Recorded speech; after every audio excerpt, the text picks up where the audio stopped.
क्योंकि हमारे यहाँ तो हुकूमतों की आदत होती है ना कि सियासी मुखालफिन पे भैंस चोरी के मुकदमे से लेकर दहशत गर्दी तक का मुकदमा कायम करने में देर नहीं लगाते।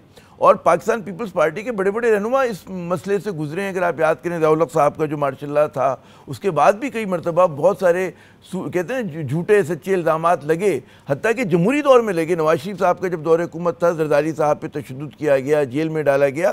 तो हमारी तीसरी जो तरक्की पजीर ममालिक होते हैं, बुखारी साहब आप मुझसे बेहतर जानते हैं, वहाँ तो मतलब है इल्ज़ाम तो कुछ भी लग सकता है जब आपके हाथ में डंडा होता है। तो उसमें फिर जो जमहूरी सियासी जमातें होती हैं जिन्होंने वाकई खुद कुर्बानी दी होती है, उनका एक पोस्चर होता है, उनका एक नज़रिया होता है कि भाई ये चीज़ हमारी रेड लाइन है, हम इसमें हिमायत नहीं करेंगे जनाब। क्योंकि ये खदशात हैं लोगों के जहनों में खदशात हैं कि कहीं गलत इस्तेमाल ना हो रहा हो। जी नहीं देखा नहीं, एस्टैब्लिश किसने करना है, केस को प्रूव किसने करना है, गवर्नमेंट ने। We are not part of the government but we support government. हमारी वजह से गवर्नमेंट इंस्टॉल हुई है, हमारी वजह से एग्जीक्यूटिव अथॉरिटी एन इस्तेमाल कर रही है। You got my point. हम कैबिनेट का हिस्सा नहीं है, लेकिन जो भी मटीरियल है कैबिनेट के पास है, ये गवर्नमेंट के पास है। अब जिम्मेदारी उस गवर्नमेंट की बनती है। अगर किसी सियासी जमात ने आइन की खिलाफ वर्जी की, मुल्क दुश्मनी की, मुल्क की सालमियत के खिलाफ बात की, इंस्टीट्यूशन की बात की, तो फिर ओनर्स किस पे आएगा, गवर्नमेंट पे आएगा, उस कैबिनेट पे आएगा जी। लेकिन उससे डिसीजन लेने से पहले ऑब्वियसली उनके वज़रा कह रहे हैं, आज भी लॉ मिनिस्टर की स्टेटमेंट है कि हम पॉलिटिकल पार्टीज को ऑन बोर्ड लेंगे। तो जब हमसे बात करेंगे ऑब्वियसली तो फिर उस पर तो आप लोग तकाजा करेंगे कि भाई जो आप लोग अगर पाबंदी लगाना चाह रहे हैं तो क्या आप लोगों के साथ शेयर करें वो जो उनके पास शवाहिद हैं जिसके बिना पर वो ये इस तरह के इक़दाम ले रहे हैं, कि इस तरह का मुतालबा होगा आप लोगों की तरफ से? ऑब्वियसली जब हमसे डिस्कशन करेंगे तो वो मटीरियल तो हमारे सामने रखेंगे ना। अच्छा, एक बड़ा आम तासुर है और मेरे ख्याल में आपको भी अंदाज़ा होगा, तासुर ये कि जी शहबाज शरीफ साहब की हुकूमत बड़ी मुश्किल में है और ज़ाहिर है कि तनकीद का निशाना पीपल्स पार्टी बन रही जितनी खुद नून लीग बन रही है। क्या ख्याल है, वाकई मुश्किल है? ठीक है, वो तो माशी मुश्किलात अपनी जगह, सियासी अदम इस्तेकाम अपनी जगह, दहशत गर्दी का अफरीत अपनी जगह, लेकिन ये जो एक कहते हैं मकबूलियत में कमी, बाज़ लोग कहते हैं जी बहुत ना गैर मकबूल हुकूमत है। आप बतौर एक सियासी रहनुमा के, सियासी कारकुन के, आपका क्या अंदाज़ा है, क्या तज्जिया है आपका? देखिए, ये एक बड़ी दुरुस्त बात है कि ऑब्वियसली यहाँ पे बहुत सारे पॉलिटिकल प्रॉब्लम्स हैं, क्राइसिस हैं, इकोनॉमिक प्रॉब्लम्स हैं, इन्फ्लेशन का इशू है और इंटरनेशनल जो फाइनेंशियल इंस्टीट्यूशंस है उनके मुतालबात हैं। आप मुल्क उधार मांग के तनख्वाहें दे रहा हो जिससे नौबत पे पहुंच चुका हो, आपका फार्मर जो है वो परेशान हाल हो।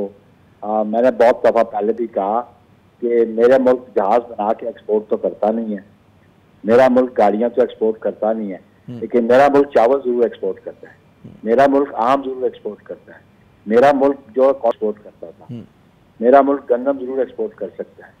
तो आप उस शोबे में क्यों नहीं इन्वेस्टमेंट करते, उसको प्रमोट करते, ताकि आप फॉरेन एक्सचेंज अर्न कर सकें। आप शुगर अभी मैंने आज भी पढ़ा था कि कुछ 1.5 लाख टन वो एक्सपोर्ट की जा रही है अफगानिस्तान को, it was in papers today. So आप उन शोबों पे इन्वेस्टमेंट करें जिससे आपको रिटर्न मिल सके।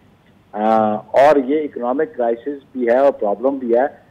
गरीब आदमी, अभी वो IPPs का इशू भी चल रहा है, बहुत बड़ा इशू है। देख रहा था कि कोई वो federation of Pakistan chamber and industries वो सुप्रीम कोर्ट जा रही है IPPs के इशू को लेके। ऑब्वियसली ये जब आवाम जो है उनको खुशहाली ना हो तो फिर that adds to the unpopularity obviously. अच्छा, अब यहाँ पे एक और सवाल के रिवायती तौर पे नून लीग और पीपल्स पार्टी रिवायती हरीफ हैं और पंजाब के अंदर जो कि मतलब है जहाँ पे सबसे ज़्यादा आपका वोटर है, उसमें मुकाबला आप लोगों का ज़ाहिर है कि अगर पीपल्स पार्टी को मरकज़ में हुकूमत बनानी आने वाले मुस्तकबिल में तो उसमें मुकाबला वहीं पर है। तो क्या आप समझते हैं कि ये जो मतलब है कि बी टीम, अभी तो तासुरी है कि पीपल्स पार्टी बी टीम बनी हुई है नून लीग का, आप लोग कैसे पंजाब की सियासत में अपने लिए जगह बना पाएंगे? जी देखें जी, उसकी हमने तो पॉलिटिकल कॉस्ट पे की, लेकिन for the interest of the nation. अगर हम हमें मेरी क़यादत जनाब चेयरमैन बिलावल आसद साहब, हमने तो पीटीआई को भी कहा था गवर्नमेंट बना लो। 8 फरवरी के रिजल्ट के बाद टोटल एनार्की और क्याओस था। मुल्क को क्याओस से निकालने के लिए, एनार्की से निकालने के लिए पीपल्स पार्टी ने इनिशिएटिव लिया और कहा कि गवर्नमेंट फॉर्म की जाए। से अगर पीपल्स पार्टी ये इनिशिएटिव न लेती और सपोर्ट ना एक्सटेंड करती तो आज क्या सूरत हालत थी? कोई गवर्नमेंट इंस्टॉल हो सकती थी?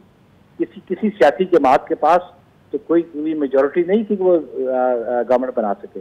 नए इंतखाबात आप करवा नहीं सकते थे। अच्छा, इस फैसले के बाद आपको लग रहा है कि शहबाज हुकूमत की, आखिरी सवाल है मेरा, कि शहबाज हुकूमत की सिमत दुरुस्त है और उसके बाद जो है आपका जो आपने कुर्बानी दी इतनी बड़ी, उसके बाद आपके नज़दीक जमहूरियत मजबूत हुई है पाकिस्तान में? आज़ादियाँ जो हैं लोगों की ज़्यादा उनको तहफ़्फ़ुज़ हासिल हुआ है? क्योंकि बाद लोग कह रहे हैं जी कमज़ोर हुई है जमहूरियत और आज जो है बड़ी मुश्किल में है पाकिस्तान, सिमत जो है दुरुस्त नहीं है। जी देखिए जी, मार्शल आर्ट से तो जमहूरियत बेहतर है ना। Do you believe? सारे यही बात कहते हैं ना जी, वो कमजोर तरीन जमहूरियत भी मार्शल आर्ट से बेहतर, डिक्टेटरशिप से बेहतर है। तो सूरत हाल ये है कि अगर हम ये तामन का हाथ ना बढ़ाते तो ये जो जमहूरी इदारे आज जो एग्जिस्ट करते हैं इन्होंने भी एग्जिस्ट नहीं करना था।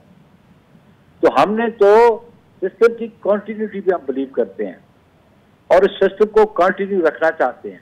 हम कॉन्स्टिट्यूशन को एक सुप्रीम लॉ समझते हैं। हमने कॉन्स्टिट्यूशन को प्रोटेक्ट को प्रिजर्व करना है, उसके लिए हमने कुर्बानी दी है और हम समझते हैं कि ये सलसल ठीक है ना, ये फेजेस आते रहते हैं, मुल्कों की तारीख में फेजेस आते हैं। लेकिन आप ये देखें जहाँ जमहूरियत फली फूली है, किसी की 1000 साल की तारीख, वहाँ पे तसलसल बहुत जरूरी है। बहुत शुक्रिया नईर बुखारी साहब, आपने अपना कीमती वक्त